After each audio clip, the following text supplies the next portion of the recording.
നമ്മുടെ സൺസെറ്റായി ഉണരുന്നേക്കാളും മുന്നേ നമ്മളങ്ങ് ഉണരുക. പിന്നെ നമ്മൾ ഹസ്ബൻഡിൻ്റെ ലഞ്ച് ബോക്സിന് വേണ്ടിയിട്ട് ഹാപ്പി ആയിട്ട് ലഞ്ചും ടിഫിനും പിന്നെ എന്താണ് ബ്രേക്ക്ഫാസ്റ്റും ഒക്കെ പാക്ക് ചെയ്യുക. മോൾക്ക് അവൾക്ക് ഇഷ്ടമുള്ള സാധനങ്ങളൊക്കെ പാക്ക് ചെയ്തിട്ട് അവളെ നമ്മൾ സ്കൂളിൽ അയക്കുക. പിന്നെ നമ്മൾ ഓഫീസിൽ പോവുക, അതായത് ഡ്യൂട്ടിക്ക് പോവാം. പിന്നെ തിരിച്ച് വരിക, മോളെ പഠിപ്പിക്കുക, അവൾ ഫുഡ് കഴിക്കുക, അവളെ എണ്ണ തേച്ച് കുളിപ്പിക്കുക, ഹസ്ബൻഡിനും ഫുഡ് കൊടുക്കുക, ഹാപ്പി ആയിട്ട് ഉറങ്ങുക. ഇതൊക്കെയാണ് റൊട്ടീൻ.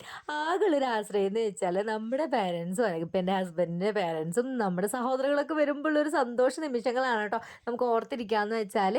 അപ്പം ഇന്ന് വന്നിരിക്കുന്ന എൻ്റെ ബ്രദറും അവൻ്റെ വൈഫും ഞങ്ങളുടെ നിവിൻ കൂട്ടനും കൂടിയിട്ടാട്ടോ വന്നിരിക്കുന്നത്. ഭയങ്കര ഹാപ്പി ആയിട്ടുള്ള ദിവസങ്ങളായിരുന്നു കേട്ടോ. 2 ദിവസം എത്ര പെട്ടെന്നാണ് പോയെന്ന് ഞങ്ങൾ എപ്പോഴും പറഞ്ഞു കേട്ടോ. എന്ത് പെട്ടെന്ന് നമ്മൾ മിനിറ്റുകൾ സെക്കൻഡുകൾ കണക്കാട്ടെ 2 ദിവസം പോയത്. അപ്പോൾ പീക്കുമ്മയ്ക്ക് ഭയങ്കര ഹാപ്പി ആയിട്ട് നിവിനെ കിട്ടിയതുകൊണ്ട് പിന്നെ ഞാനിവളും ഒരേ മൈൻഡ് എന്ന് വെച്ചാൽ ചായയുടെ കാര്യത്തിൽ ഞങ്ങൾ രണ്ടുപേരും ഒരേ മൈൻഡ് കേട്ടോ. ഒരേ ബെഞ്ചിലിരുന്ന് നമ്മൾ ട്യൂഷൻ ക്ലാസ്സിൽ പഠിച്ചതുകൊണ്ടും ഇപ്പുറത്തെ ക്ലാസ്സിലായതുകൊണ്ടാണോന്ന് അറിയില്ല, ഞങ്ങൾക്ക് ചായ ഭയങ്കര ഇഷ്ടമാണ് കേട്ടോ. ഞങ്ങൾ രണ്ടുപേരും ചായ പ്രേമികളാണ്. ഇവൾ ബാംഗ്ലൂരിൽ ഫസ്റ്റ് വന്നിട്ട് എൻ്റെ കയ്യിൽ നിന്ന് ചായ കുടിച്ചിട്ട് അവളൊരു ഡയലോഗ് പറഞ്ഞു കേട്ടോ.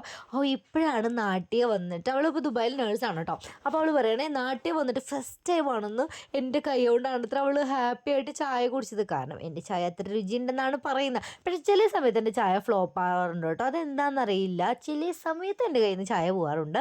പക്ഷേ ഒട്ടുമിക്ക സമയങ്ങളിലും ഞാൻ ഒരു ചായസ്റ്റാണ് കേട്ടോ. ചായസ്റ്റാണ്, ഭയങ്കര ചായസ്റ്റാണ് ഞാൻ. ഓക്കെ, അപ്പോൾ നമ്മൾ ഇന്ന് അവരെ കൂട്ടിയിട്ട് നമ്മൾ പോയത് നമ്മുടെ ടൈഗർ എയറോ റെസ്റ്റോറൻറ്റിലാണ് കേട്ടോ. ഞങ്ങളിപ്പോൾ അവിടുത്തെ ഭയങ്കര ഒരു ഫാനാണ്. പിന്നെ നമ്മൾ കഴിച്ചു, ഹാപ്പിയായി, കുറേ റീലൊക്കെ എടുത്തു, തിരിച്ചു വന്നു. അപ്പോൾ ഇതൊക്കെയാണ് നമ്മുടെ ഇന്നത്തെ വിശേഷങ്ങൾ കേട്ടോ. അപ്പം നമ്മൾ ബാംഗ്ലൂരിലാണെങ്കിൽ ജസ്റ്റ് ഒരു പ്രാവശ്യമെങ്കിലും മസ്റ്റ് വിസിറ്റ് ആട്ടോ നമ്മുടെ ഈ റെസ്റ്റോറൻറ്റ്. അപ്പോൾ അത്രയോളം നല്ല വിശേഷങ്ങളായിട്ട് വീണ്ടും കാണുന്നവരെ എല്ലാവരും ഹാപ്പി ആയിട്ടിരിക്കട്ടെ.